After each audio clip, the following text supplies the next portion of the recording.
Hello friends, wiki తెలుగుకి స్వాగతం. ఈరోజు నేను ఒక కొత్త ఎపిసోడ్తో మీ ముందుకు వచ్చాను. ఇంతకుముందుకు మీరు కొన్ని ప్లేన్ హైజాక్ స్టోరీస్ గురించి విన్నారు.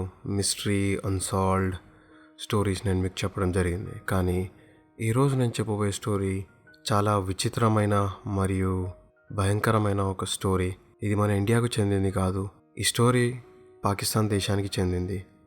మనుషులు వివిధ రకాల క్రైమ్స్ చేస్తారు, మనం రోజు న్యూస్లో వింటూనే ఉంటాం. కానీ ఈరోజు నేను చెప్పబోయే క్రైమ్ విని ఉండరు, ఇలాంటి స్టోరీస్ జరిగి ఉంటాయని కూడా మీరు ఊహించలేరు. సో స్టోరీని స్టార్ట్ చేసేద్దాం. ఈరోజు నేను మీకు చెప్పబోయే స్టోరీ మీకు చాలా డిస్టర్బింగ్గా అనిపించవచ్చు.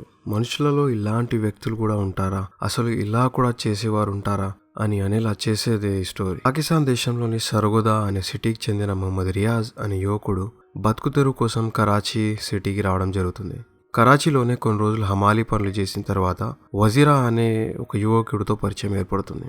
వజీరా కరాచీలోని ఒక శ్మశాన వాటికలో సమాధులకు నీళ్లు పోసే పని చేసేవాడు.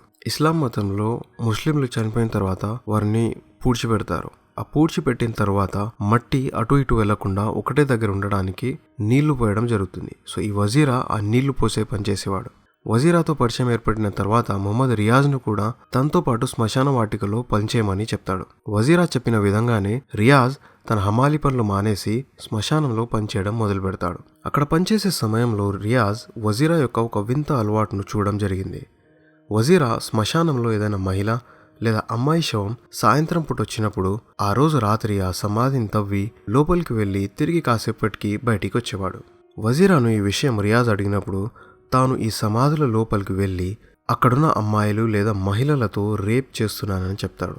ఈ విషయం తెలిసాక వజీరాతో పాటు రియాజ్ కూడా చేరుతాడు. అక్కడి నుంచి ఇద్దరు కలిసి ఆడవారి శవాలతో తమ కోరికలను తీర్చుకోవడం మొదలు పెడతారు. ఆ రోజు వచ్చిన సమాధి ఆడ లేక మగ అని తెలుసుకోవడం కూడా చాలా ఇంపార్టెంట్. అయితే వీరికి ఈ విషయంపై పెద్దగా కష్టపడాల్సిన పని కూడా ఉండకపోయేది. ఎందుకంటే సాధారణంగా ముస్లింలు మహిళల యొక్క సమాధులపైన ఒక బట్టను కప్పడం జరుగుతుంది. పురుషులు ఒకవేళ చనిపోతే ఈ బట్టను కప్పడం జరగదు. కేవలం మహిళలకు మాత్రమే ఈ బట్టను కప్పడం జరుగుతుంది. వీళ్ళు ఒకవేళ ఆ బట్టను కప్పినట్లయితే ఆడవారి శవం లేదా ఒక అమ్మాయి శవం అని గుర్తించి ఆ సమాధిని తవ్వేవారు.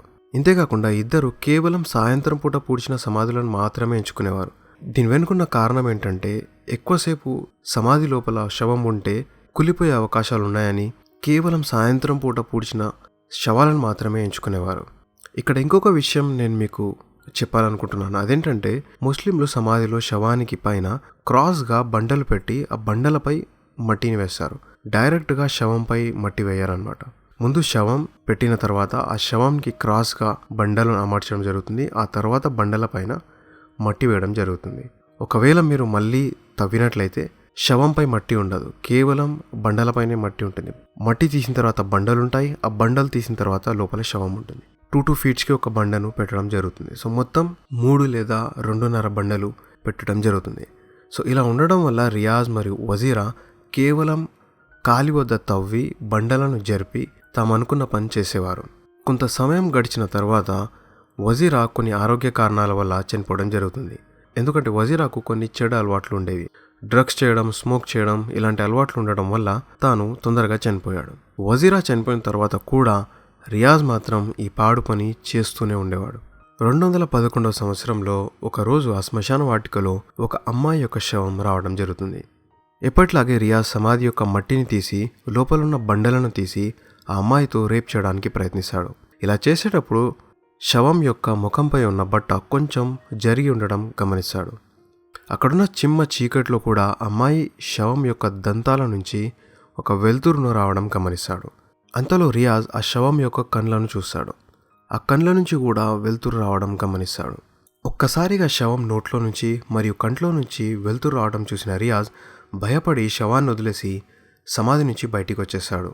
ఆ శవం బతికుందని, తాను చేసే ఈ పాడు పని వల్లే ఆ వెలుతురు బయటికి వచ్చిందని తన మనసులో అనుకొని అరుస్తూ అక్కడి నుంచి పారిపోతాడు. అక్కడే సమాధిలో పనిచేసే కొంతమంది రియాజ్ను ఏమైందని అడగగా రియాజ్ మాత్రం ఏమీ చెప్పలేదు.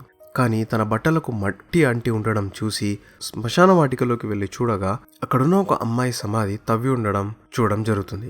ఇక్కడ ఇంకొక విషయం ఏమిటంటే ఇంతకు ముందు పూడ్చిపెట్టిన మహిళల లేదా అమ్మాయిల సమాధుల నుంచి కూడా మట్టి జరిపినట్టు ఆనవాళ్ళు ఉండడం వాళ్ళ రిలేటివ్స్ గమనించడం జరిగింది. కానీ ఆ సమయంలో వారికి ఏమీ అర్థం కాలేదు.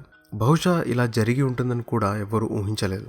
సాధారణంగా ఒక మనిషి చనిపోయిన కొన్ని రోజుల వరకు శ్మశాన వాటికకు ఇస్లాంలో ముస్లింలు వెళ్ళడం జరుగుతుంది. రియాజ్ను గట్టిగా ఆ సమాధి గురించి అడగగా నిజం చెప్పేశాడు. అక్కడున్న పబ్లిక్ చాలా కోపానికి గురై కొట్టడం ప్రారంభించారు.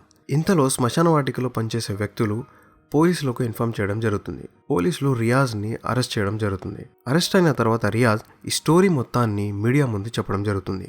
అక్కడికి వచ్చిన ఒక లేడీ రిపోర్టర్ రియాజ్ని ఇలా ఎంతమందితో నువ్వు ఈ పని చేశావు అని అడగగా 48 మహిళలతో నేను ఈ పని చేశానని చెప్పాడు. అరెస్ట్ చేసినప్పుడు రియాజ్ యొక్క వయసు 27 సంవత్సరాలు. మానసికంగా కూడా ఆరోగ్యంగా ఉన్నాడనే విషయం కూడా తెలిసింది. అక్కడొచ్చిన రిపోర్టర్ ఇంత క్రూరంగా ప్రవర్తించిన నీకు ఏ శిక్ష విధించాలని అడగగా మీరు ఏ శిక్ష విధించినా నేను దానికి రెడీ అని రియాజ్ చెప్పడం జరిగింది. నీ ఫ్యామిలీ వాళ్ళతో లేకపోతే నీ ఫ్యామిలీలో ఉన్న మహిళలతో, నీ చెల్లెళ్లతో, నీ అమ్మతో కానీ ఇలాంటి సంఘటన జరిగితే నువ్వేం చేస్తావని అడగగా వారిని ఉరితీయాలని రియాజ్ చెప్పడం జరిగింది. మరి నువ్వు ఇలాంటి పని చేసినందుకు నీతో ఏం చేయాలని అడగగా నన్ను కూడా ఉరితీయండి అని కూడా రియాజ్ చెప్పడం జరిగింది. ఇదంతా ఇంటర్వ్యూ యూట్యూబ్లో ఇప్పటికీ కూడా అవైలబుల్ ఉంది. తన క్రైమ్ని ఒప్పుకున్న తర్వాత రియాజ్కి అక్కడున్న కొన్ని సెక్షన్ల ప్రకారం ఉరిశిక్షను విధించడం జరిగింది. తర్వాత రియాజ్ను ఆ శ్మశాన వాటికకు వెళ్ళి తాను రేప్ చేసిన సమాధులను చూపించమని అడగగా సమాధులను చూపించడం మొదలుపెట్టాడు. ఈ విషయం విన్న చుట్టుపక్కలున్న వారు కూడా తమ ఫ్యామిలీకి చెందిన మహిళతో కూడా ఈ పని చేశాడా అని తెలుసుకోవడానికి వచ్చి చూశారు. వారికి అవును అని తెలిసినప్పుడు వాళ్ళు ఆ భరించరాని ఒక బాధను అనుభవించారు. ఇప్పటికీ ఉరిశిక్షణ అయితే విధించలేదు, కానీ జైల్లో మాత్రం రియాజ్ ఉన్నాడు. త్వరలో ఉరిశిక్ష విధించే అవకాశాలు కూడా ఉన్నాయి. సో ఇది ఇవాల్టి పాకిస్తాన్కి చెందిన ఒక భయంకరమైన స్టోరీ. సో ఇలానే నేను మీకోసం క్రైమ్కి సంబంధించిన స్టోరీస్ తీసుకొస్తుంటాను. ఇలాంటి స్టోరీస్ విన్నప్పుడు మన సమాజంలో కూడా ఇలాంటి వ్యక్తులు మనతో పాటే ఉంటారు అనే విషయం కూడా తెలుస్తుంది. ఈ స్టోరీ విన్న తర్వాత ఇలాంటి క్రిమినల్స్ మనతో పాటు ఒక సామాన్య వ్యక్తిలాగా జీవితాన్ని గడుపుతారనే విషయం తెలిసి చాలా ఆశ్చర్యానికి గురిపోవాల్సి వస్తుంది. సో ఇలాంటి క్రైమ్ స్టోరీస్ ఇంకా మీరు వినాలనుకుంటే దయచేసి లైక్, షేర్ అండ్ మీరు ఈ స్టోరీ గురించి ఏమనుకుంటున్నారో కామెంట్ చేయండి. అండ్ వచ్చే ఎపిసోడ్స్ ఇంకా మీరు వాచ్ చేయాలనుకుంటే సబ్స్క్రైబ్ కూడా చేయండి. Thank you for watching.